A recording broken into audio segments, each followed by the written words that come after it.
दोस्तों, आज हम बात करेंगे लखनऊ में हुए मर्डर मानवेंद्र प्रताप सिंह की।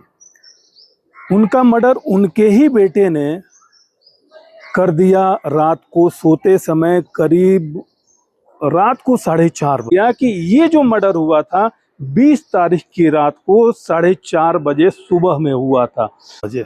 जब उनका मर्डर हुआ तो उस फ्लोर पे उनका बेटा, उनकी बेटी और खुद मानवेंद्र सिंह गहरे नींद में सोए हुए थे। स्थानीय लोगों के हिसाब से बताया जा रहा है कि मानवेंद्र सिंह का 19 पैथोलॉजी था। 2 बड़े वाइन शॉप नहीं कह सकते हैं, शराब के ठेकेदारी का उनका काम था। और उसके अलावा और भी उनके सारे कई बिजनेस थे। मानवेंद्र सिंह के पर्सनल लाइफ की अगर बात करें, उनकी फैमिली की बात करें, तो मानवेंद्र सिंह की पत्नी का स्वर्गवास जो है वो 9 साल पहले 2018 में हो चुका है। उनके पिता, मानवेंद्र सिंह के जो पिता हैं, वो रिटायर्ड पुलिस में काम करते थे, पुलिस डिपार्टमेंट में काम करते थे। और मानवेंद्र सिंह के पिता उसी बिल्डिंग में, जिस बिल्डिंग में मानवेंद्र प्रताप सिंह रहते थे, उसी बिल्डिंग के ग्राउंड फ्लोर में मानवेंद्र सिंह के पिताजी भी रहते थे। तो मानवेंद्र सिंह के पिताजी का कहना है कि जो मानवेंद्र सिंह की जो पत्नी है, उनका देहांत या स्वर्गवास 2018 में हुआ। शायद उनको ब्रेन हैमरेज था या उनके ब्रेन की दवा चल रही थी, उसी के कारण से उनका देहांत हो गया। लेकिन अगर स्थानीय लोगों की बात करें, मैं ये सारी चीज़ें आपको इसलिए बता रहा हूँ कि इस मर्डर का जो जड़ है, ये कहाँ से शुरू हो रहा है और कहाँ एक मर्डर पे ही आके ख़त्म हो रहा है। इन्हीं सारे सवालों का जवाब हम ढूंढने की कोशिश कर रहे हैं। तो स्थानीय लोगों का कहना है कि मानवेंद्र सिंह का जो पर्सनल लाइफ था, उनकी शादी, एक तो पहले मानवेंद्र सिंह का लव मैरिज था, और लव मैरिज के बाद भी, शादी होने के बाद भी 3 से 4 अन्य महिलाओं के साथ में उनका अफेयर, लड़कियों का घर पे आना जाना लगा हुआ था। तो इन सारी चीज़ों को लेकर के 100% है कि पति पत्नी में अगर ऐसी बात रही होगी तो 100% है कि पति पत्नी में जरूर आपस में कुछ न कुछ लड़ाइयाँ होती रही होंगी। और ये सारी चीज़ें बच्चे भी देख रहे होंगे। अगर बच्चे देख रहे हैं, अगर किसी फैमिली में ये मैटर चल रहा है, तो ये जरूर है कि बच्चों के भी मन में कुछ न कुछ सवाल घर कर गए होंगे। अब आते हैं, जब मानवेंद्र सिंह की पत्नी की जब मृत्यु हो गई, तो स्थानीय लोगों ने कई बार ये भी बोला कि आप दूसरी शादी क्यों नहीं कर लेते। तो मानवेंद्र सिंह बड़े सरल स्वभाव से कहते थे कि भाई, अगर मैं दूसरी शादी कर लूँगा तो मेरी एक जो बेटी, एक कृति है, अक्षत प्रताप हैं, मैं नहीं चाहता कि मैं दूसरी शादी करूं और कोई सौतेली माँ लाऊं और फिर उसके, मतलब वो चाहते अपने बच्चों को लेकर के, वो बड़े ही उनका, मानवेंद्र सिंह का बड़ा ही पॉजिटिव नज़रिया था। वो नहीं चाहते थे कि भविष्य में या आगे चल करके उनके बच्चे को कोई तकलीफ हो। तो मानवेंद्र सिंह ने इसी वजह से दूसरी शादी भी नहीं की। और जब यहाँ तक बात करें कि जिस दिन मर्डर हुआ था मानवेंद्र सिंह का, अब जानते हैं मानवेंद्र सिंह का मर्डर उनके ही खुद के बेटे ने किया। क्या था ये रीज़न, क्या सारी बातें हुई। आखिर जब मानवेंद्र सिंह करीब 1:30 बजे घर पे आए, तो उस समय हॉट टॉक किसी अन्य महिला के साथ उनका चल रहा था और उन सारी चीज़ों से वो डिस्टर्ब थे।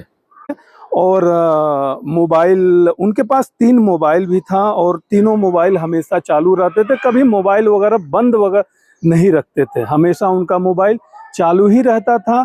और जब 1:30 बजे जब वो आए घर पे, तो अक्षत प्रताप सिंह जो उनका बेटा है और बेटी कृति का एज 17 साल, 11th की स्टूडेंट, और इस समय एग्ज़ाम भी चल रहा है, तो वो एग्ज़ाम भी देने गई। जिस दिन मानवेंद्र प्रताप सिंह का हत्या हुआ, उस बिल्डिंग में मानवेंद्र प्रताप सिंह थे, बेटी कृति थी और अक्षत प्रताप सिंह था उस दिन। और ग्राउंड वाले फ्लोर की बात करें जिसमें मानवेंद्र सिंह के पिताजी रहते थे, वो उस दिन नहीं थे। सेकंड फ्लोर पे, जिस फ्लोर में मानवेंद्र सिंह रहते थे, वो 3 मंजिला इमारत थी, बड़ा आलीशान बिल्डिंग था, करीब 20 से 25 करोड़ का ये बिल्डिंग है। मानवेंद्र सिंह जिस बिल्डिंग में रहते थे वो 3 मंजिला इमारत थी, करीब 20 से 25 करोड़ की वो बिल्डिंग है और 3 मंजिला वो इमारत है। ग्राउंड फ्लोर पे उन मानवेंद्र सिंह के पिता, फर्स्ट फ्लोर पे मानवेंद्र सिंह के भाई और उनकी भाभी और एक बेटा, सेकंड फ्लोर पे किराएदार और थर्ड फ्लोर पे खुद मानवेंद्र सिंह रहते थे अपनी फैमिली के साथ में। मानवेंद्र सिंह उस दिन करीब 1:30 बजे रात को आए और किसी महिला के साथ उनका हॉट टॉक पे बात हुआ और काफ़ी डिस्टर्ब नज़र आ रहे थे और 1 से 1:30 बजे वो बिस्तर पे आकर के गहरी नींद में सो गए अपनी बेटी के साथ में। बेटी उनके साथ हमेशा उन्हीं की बिस्तर पे सोती थी। बेटे और बेटी से मानवेंद्र सिंह का बड़ा ही प्यार था, लेकिन ये मानवेंद्र सिंह को पता नहीं था कि यही हमारा सगा बेटा ही मेरे मौत का कारण बनेगा। अगर इतना पता होता तो शायद मानवेंद्र सिंह पहले से अलर्ट होते।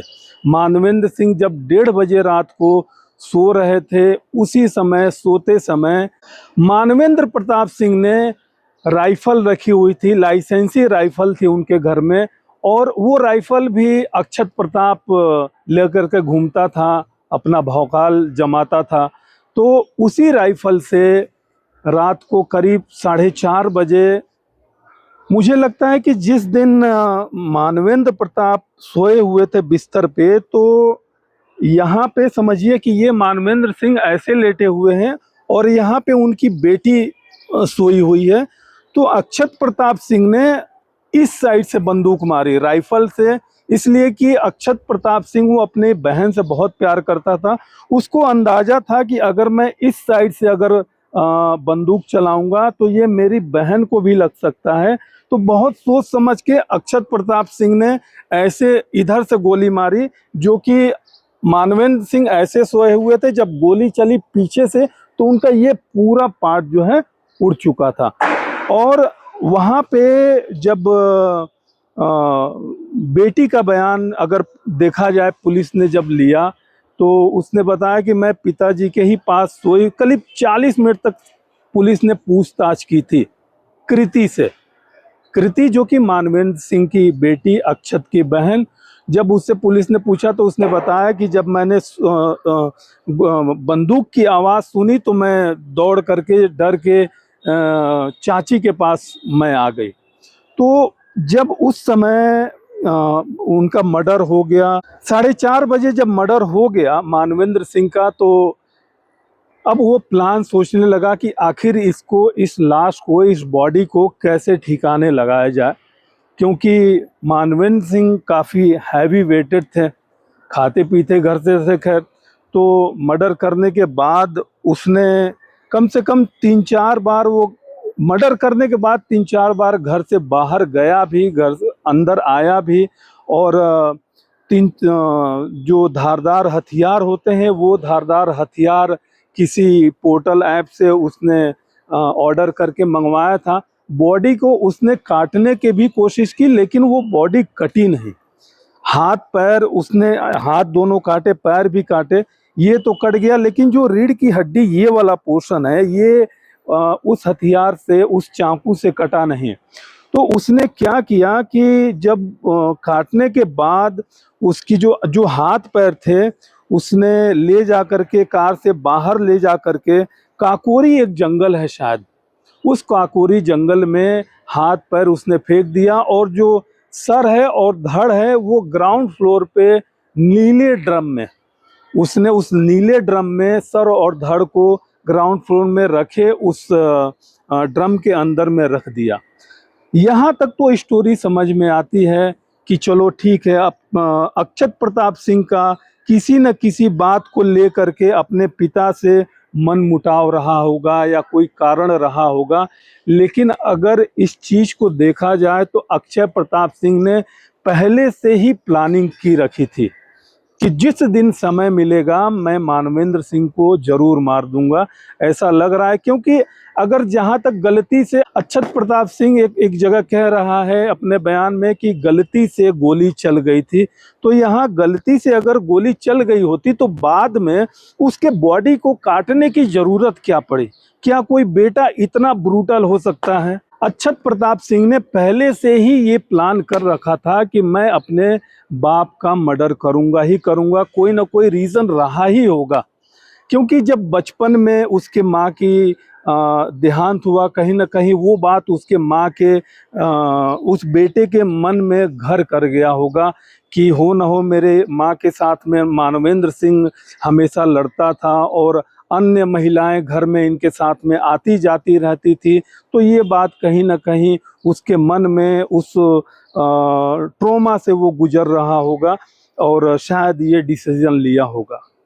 अब बात करते हैं कि कैसे पता चला कि मानवेंद्र सिंह का मर्डर हो चुका है। मानवेंद्र सिंह का मर्डर तब खुलासे में आया 20 फरवरी की रात 4:30 बजे हुआ और 21 तारीख को जब पूछा गया अक्षत प्रताप सिंह से कि तुम्हारे पापा कहाँ हैं, उनका मोबाइल 3 में से कोई मोबाइल भी नहीं लग रहा है, क्या तुमको कुछ पता है? तो अक्षत प्रताप सिंह ने ये जवाब दिया कि मुझसे पापा सुबह सुबह जल्दी में थे तो वो किसी काम से दिल्ली गए हैं और कह करके गए कि हम 21 तारीख को सुबह में या दोपहर में हम आ जाएंगे।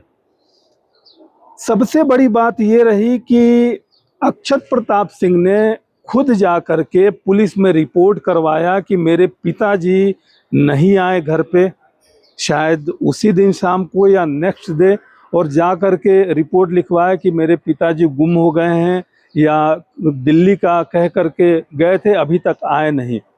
लेकिन पुलिस ने ये नोट किया कि अक्षत प्रताप सिंह जब रिपोर्ट लिखवा रहा था उस समय उसके हाव भाव बड़े ही नॉर्मल से थे।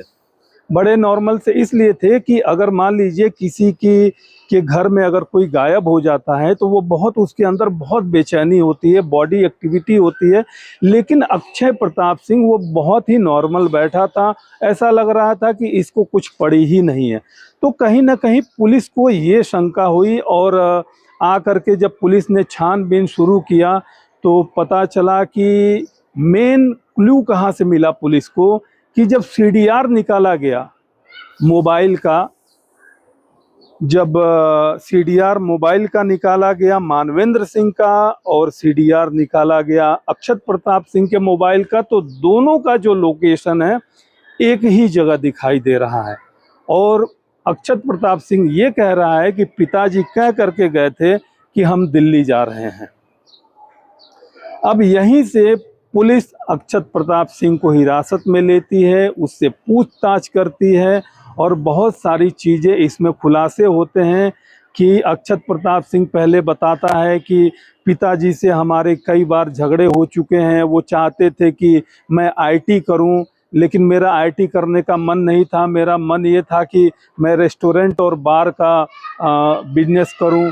तो पहला मुद्दा तो यह है। बाद में यह खुलासा हुआ कि अक्षत प्रताप सिंह का किसी और लड़की के साथ अफेयर चल रहा था और उस अफेयर को लेकर के उस लड़की ने 10 से 15 लाख की डिमांड की थी और यह डिमांड पूरा करने के लिए अक्षत प्रताप से इसी बात को लेकर के मानवेंद्र सिंह से उसकी बहस हुई, उसका झगड़ा हुआ और इसी दरमियान शायद गोली चल गई होगी और मौके वारदात पे मानवेंद्र सिंह की मृत्यु हो गई। जब स्थानीय लोगों से पुलिस ने ये पूछा कि जब गोली चली, जब अक्षत प्रताप सिंह ने मानवेंद्र सिंह को जब गोली मारी तो उस समय आप लोगों को आवाज़ नहीं सुनाई दी? उस समय स्थानीय लोगों का यह कहना था कि अगल बगल में इतनी शादियां होती रहती हैं, पटाखे फूट रहे होते हैं, तो हमें लगा कि शायद उसी में से कुछ पटाखे उठा के छूटे होंगे। तो उन लोगों को अंदाजा नहीं था कि शायद अक्षत प्रताप सिंह ऐसा करेगा। अक्षत प्रताप सिंह एक सीधा साधा लड़का, स्थानीय लोग और पड़ोसियों का कहना है कि पहले तो बचपन में ही उसकी माँ मर गई, इसके लिए बड़ा ही अक्षय प्रताप सिंह से स्थानीय लोगों का बड़ा सिंपैथी था और बड़े ही एक लाचारगी से उसको देखते थे कि इतना बड़ा हो गया और अक्षत प्रताप सिंह के संस्कार भी बड़े अच्छे थे। लोगों से कैसे मिलना है, कैसे बातें करना है, उसमें ये सारी चीज़ें कोई नहीं कह सकता कि अक्षय प्रताप सिंह कभी अपने बाप का मर्डर कर सकता है। एक मामला यहाँ पे और आता है कृति को लेकर के। जब कृति ने ये सब कुछ होते हुए देखा और न भी देखा हो तो ये सारा माहौल तो उसको पता ही था। वो 2 दिन तक क्यों चुप रही? नेक्स्ट डे वो एग्ज़ाम देने भी गई 11वीं की, 11 स्टैंडर्ड में वो पढ़ रही थी। उसी दिन वो बगल में जो पड़ोसी थे, उस पड़ोसी के घर में जो उसकी एक सहेली थी, वो उससे भी बात की, अपने चाची से भी मिली, सबसे बात कर रही थी। लेकिन उसने अपने पिता के मर्डर होने की बात किसी से नहीं बताई। जब इस मामले का खुलासा हुआ तब उसने बताया कि हाँ ऐसा हुआ है। और जब पत्रकारों ने एक इंटरव्यू में मैंने देखा कि पूछा गया कि अक्षय आपको क्या पता है कि इस मामले में आपकी बहन भी इन्वॉल्व है, तो वो मुंडी ना करते हुए इशारा करते हुए बता रहा है कि नहीं, इस मामले में मेरी बहन का कोई अहम रोल नहीं है। उसके अनुसार अगर देखा जाए कृति के अकॉर्डिंगली, तो कृति ने पहले ये बयान दिया था कि अक्षत प्रताप सिंह ने ये कहा था कि अगर तुमने ऐसा कुछ किया, तुमने किसी को बताया, तो मैं इसी राइफल से तुम्हें भी जान से मार दूंगा। शायद ये भी एक बड़ा रीज़न रहा हो कि उसने यह खुलासा नहीं किया हो या फिर वो डरी हो। लेकिन ये बात किसी से भी नहीं छुपी है कि जब मानवेंद्र प्रताप सिंह के घर में अन्य महिलाओं का आना जाना था, डेली हॉट टॉक दूसरे महिलाओं के साथ थी और हमेशा लोगों से बातें करके वो तनाव में रहते थे, तो घर में एक तनाव का माहौल भी, या ये भी हो सकता है कि जो बच्चों की जो माँ आज के 9 साल पहले जो उसकी मृत्यु हो गई, या फिर ब्रेन हेमरेज से हो गई, या फिर उसने सुसाइड कर लिया, ये भी एक मामला सामने आ सकता है या हो सकता है कि बच्चों के दिमाग में ये बात घर कर गई हो और ये सबसे बड़ा रीज़न रहा हो मानवेंद्र प्रताप सिंह के मर्डर का।